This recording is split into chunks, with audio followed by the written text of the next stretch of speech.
How's it going? I'm Coach Colin Castell with Shot Mechanics Basketball, and today I'm going to teach you how to have an icy mid-range just like DeMar DeRozan.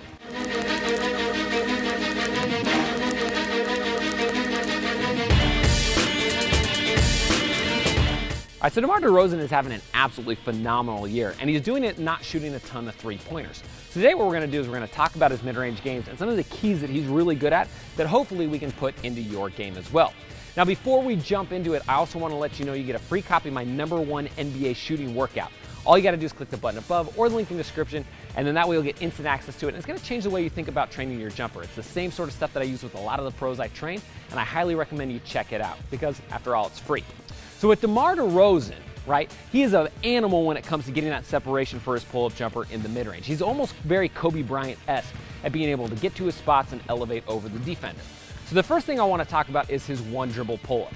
Now, anytime he's attacking from the perimeter, he's always a threat to pull up somewhere in that mid-range, right? It might be 15 feet, might be 17 feet, but the whole key is he's trying to get to his spot and get a quick shot up. And the key to that is that one-dribble pull-up. So to make your one-dribble pull-up as fast as you can, there's a few keys that can help you out. The first key is to think about your last dribble being a pound dribble.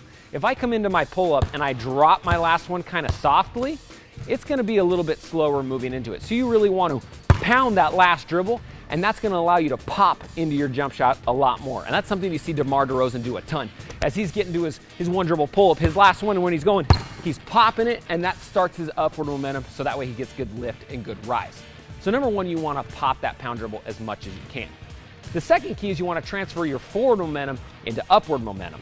So as you're coming and you're getting ready to shoot, you're coming through, I want to take my forward momentum and I want to transfer it up. Now the easiest way to do that is to keep my heels off of the ground and do what I call stick the toe. So as you come through, your outside foot as you're getting ready to pull up, you're going to stick your toe into the ground. Try to get it to make that squeaky noise if you can, right? You don't want to overdo it and do it so hard that you're going to get injured. But as I'm coming through, I want to stick that toe because that means that my heel is going to be off the ground and it's going to be like a natural springboard as I'm loading into my jump shot.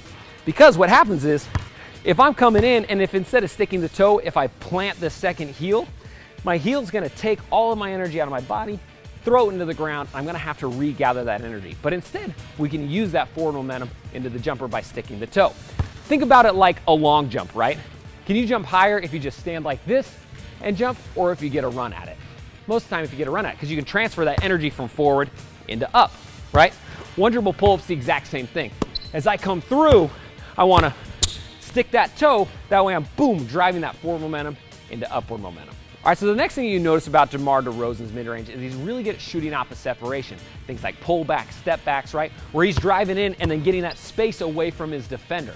So there's a couple keys that no matter what sort of move you're doing, if it's a step-back or pull-back, that you can use to get extra separation.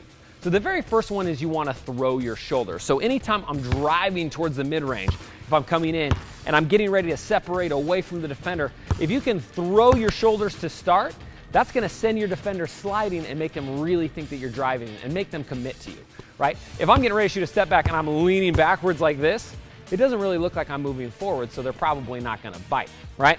But instead, if I'm coming through and I want to step back, if I can throw my shoulders forward, that makes it look like I'm driving along this line. So then once I step back, because they're moving away from me, I'm going to get double the separation, which is huge, and this is something DeMar DeRozan does so well. So key number one, throw those shoulders. Key number two, I want to land loaded, ready to spring.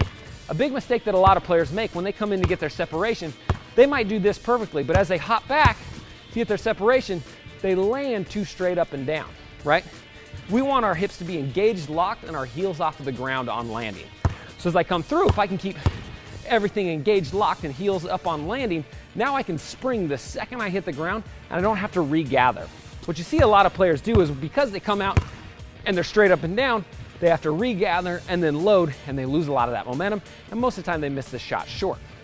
So just think about it. As you come in like DeMar and you're attacking, you want to get that separation, boom, throw the shoulders, number one. Number two, heels off the ground, load your hips, knees, and ankles all at the same time, right? We should get this nice zigzag with our body, and then you can pop directly into your shot. All right, so the next key that DeMar uses in the mid-range is what we call the leg drift. Now this is when he's using a pull-up jumper, generally going to his right because he's a right-handed player. Now, a lot of coaches are going to think that this is a fadeaway, but really it's more just a tension release of the shoulders and a balance of your lower body. So a leg drift is basically just the idea of anytime you're driving to your strong hand side and you go to pull up, you're gonna let your leg, or your outside leg, or the same one that's on the same side as your shooting hand, come across your body just a little bit. The idea is it's gonna unlock shoulder tension, because if I'm coming through, if I shoot with a little bit of a tilt with my feet, it's really hard to get my feet tilted all the way around on the jump stop. Most of the time it's not realistic. So what you see guys like DeMar DeRozan do is he comes through, he plants, even if he just gets his feet to square to the basket, now as he shoots, he can let that leg drift, and it's gonna release that tension in his shoulder as he's releasing the basketball. He gets a little bit more power, a little bit more pop on his jump shot. So you'll notice that this is a big time move that he uses anytime he's moving to his right, but anytime he's moving to his left to shoot off of it, he doesn't need it, right? Because he's already coming through and his feet are already turned, thus the shoulder tension is already out of his neck. He doesn't have to worry about it. So these are what I call micro mechanics, things you want to think about in specific situations, and things that guys like DeMar DeRozan do all the time to hit these tough shots. So for the leg drift, you want to just make sure that it's comfortable for you, right? Your coach might get mad if you come across and you throw a giant leg drift out like this, like it almost looks like a Bruce Lee karate kick, right? People aren't going to like that. Coaches aren't going to like that. But generally, if you come through and you just let a little one come across, just like that, most of the time it's going to release that tension, give you that pop and power, and help you hit more shots in the mid-range. All right, so if this video helped you out, feel free to hit that like button and then head to the comment section down below and let me know what sort of video you want to see next. This is a channel for the people, by the people, and I run pretty much everything on for request, so leave it down below and hopefully I'll get to it.